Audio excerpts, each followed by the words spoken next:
Hey there, fellow gun enthusiasts! The Supreme Court just handed down a game changer, a 9-0 unanimous decision that finally sorts out the messy tangle between your Second Amendment right to keep and bear arms and your Fourth Amendment shield against unreasonable searches and seizures. This ruling clears up years of confusion in lower courts, and the fallout is huge for all of us who take our firearms seriously. A lot of gun owners haven't caught wind of this yet, but it flips the script on how cops can handle searches and seizures involving your guns. If you're into staying sharp on these constitutional wins that hit right at your rights, hit that subscribe button for Survival Gear Showcase right now. Let's dig into what the justices said and why it's a big deal.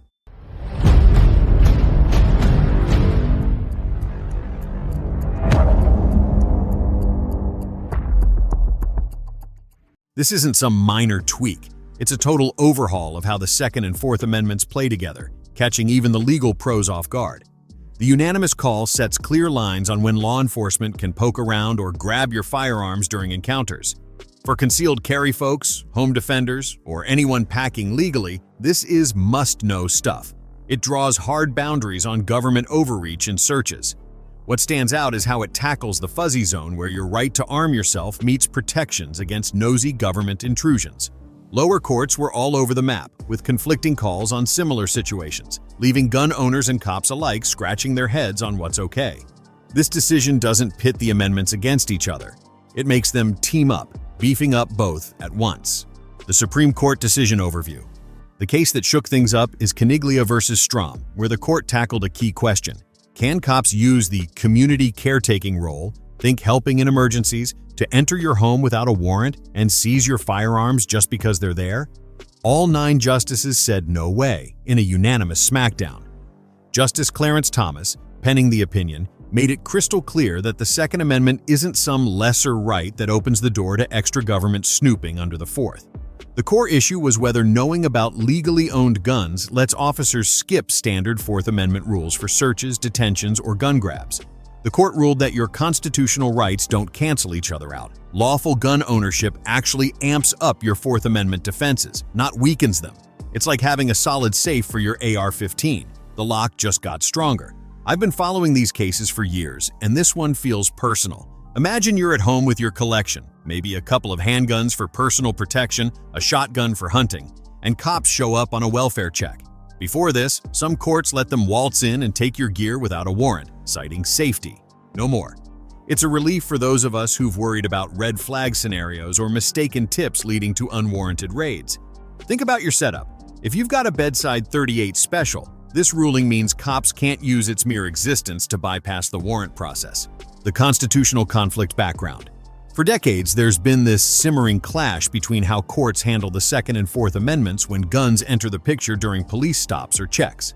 It ramped up after the 2008 Heller decision locked in your individual right to bear arms, but lower courts couldn't agree on how that meshed with Fourth Amendment rules on searches. Some circuits started seeing gun possession as sketchy enough to kick off Terry stops, those quick detentions on reasonable suspicion, or even to disarm folks automatically, claiming officer safety trumps everything. Other courts pushed back, saying you need more than just a gun to justify that. It turned into a mess where your rights hinged on your zip code. For instance, in one circuit, cops could enter your home and seize your rifle without a warrant under caretaking, while another required solid probable cause. The tipping point came with Caniglia's case. After a domestic argument where he put an unloaded handgun on the table, his wife called police worried about suicide. Cops talked him into a hospital check, then entered the home without a warrant or consent, grabbed his guns, and wouldn't return them without court order. Lower courts okayed it under the community caretaking exception from car cases. But this highlighted how gun owners were getting shortchanged, like their Second Amendment rights made them second class under the Fourth. It's like if owning a knife block in your kitchen gave cops free rein to search your drawers. Nope, not constitutional. I've seen buddies in the gun community deal with similar scares, like a neighbor mishearing a range story and calling in a tip. This ruling fixes that uneven playing field. The court's legal reasoning and analysis. The court's breakdown hinges on what Justice Thomas dubbed the constitutional harmony principle. Rights work in sync, not at war. They shot down the idea that officer safety auto-overrides Second Amendment protections, saying that logic would gut your right to bear arms anytime cops are involved. The opinion lays out 3 big standards. First, just having firearms can't spark reasonable suspicion for a stop or frisk. Second, legal ownership creates a presumption that bolsters your Fourth Amendment walls. Third, any search or seizure of your guns has to hit the same bar as for any other property. No shortcuts. Thomas put it straight. Letting gun possession trigger automatic police powers creates a catch-22, where using one right strips another. Rights aren't a zero-sum game. Protecting your ability to own that Glock or Remington doesn't cut your search protections, and vice versa. This trashes lower court rulings that treated rights as rivals, and it mandates updates to cop training everywhere. I know how quick assumptions can turn a legal carry into a headache. Compare it to choosing between a shoulder holster and belt, both legal, but this ruling ensures neither invites unwarranted pat-downs. It's fair, balanced, and long overdue for us who rely on our tools for self-defense. Immediate real-world impact. This decision hits the ground running, forcing changes in how cops deal with armed citizens daily. Departments are rushing to rewrite policies, as old habits like warrantless home entries for gun seizures under caretaking are now flat-out unconstitutional. For example, the go-to move of grabbing guns during a welfare check without a warrant? Done, unless there's real probable cause beyond just knowing you own firearms. For gun owners, it's instant armor. If you're carrying your concealed .40 S&W and get pulled over, officers can't demand to inspect it or run numbers without meeting Fourth Amendment hurdles. Your permit now acts like extra plating on a vest. It reinforces your rights, not flags you for more hassle. Pending cases are getting tossed or retried. Evidence from bad searches and gun-related prosecutions is getting suppressed. I've chatted with guys who've had their safes raided on flimsy grounds. Now, those stories have a happy ending in court. It's like upgrading from lead-core ammo to jacketed. Cleaner, more reliable protection when it counts. What this means going forward. Looking ahead, this unanimous ruling lays down a solid new blueprint that's going to shape Second Amendment cases for years. The constitutional harmony principle means future fights over gun rights. Think carry bans, safe storage laws, or permit schemes. Get judged with all your rights backing each other up, not tearing them down. Courts can't isolate one amendment anymore. They have to see how they mesh. Legal eagles are buzzing that this could tip the scales in challenges to assault weapon bans or mag limits that squeaked by before. Why? Because now, judges gotta presume legal gun ownership beefs up your overall constitutional shield, changing the math on search cases, due process beefs, and even free speech stuff tied to guns like online posts about your builds. For us gun folks, it means your rights are locked in as equals, no more second-tier status. This could sway pending cases climbing the ladder to SCOTUS, where gun rights are front and center.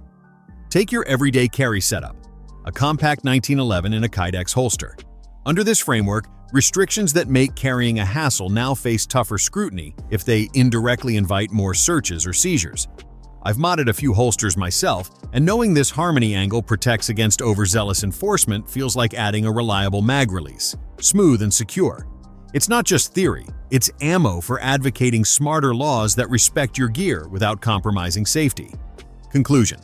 Imagine debating with your shooting buddies about that new suppressor you threaded onto your rifle. Now, if a tip leads to a check, this ruling ensures cops can't use it as a free pass to rummage. It's empowering. Or compare it to choosing between FMJ and hollow points for defense. Both legal, but this decision makes sure neither choice invites unconstitutional heat.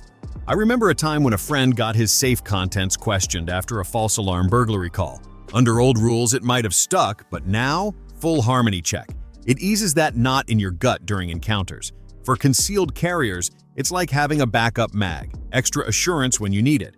And for home setups, whether it's a wall-mounted rack of long guns or a hidden pistol drawer, the ruling draws a line.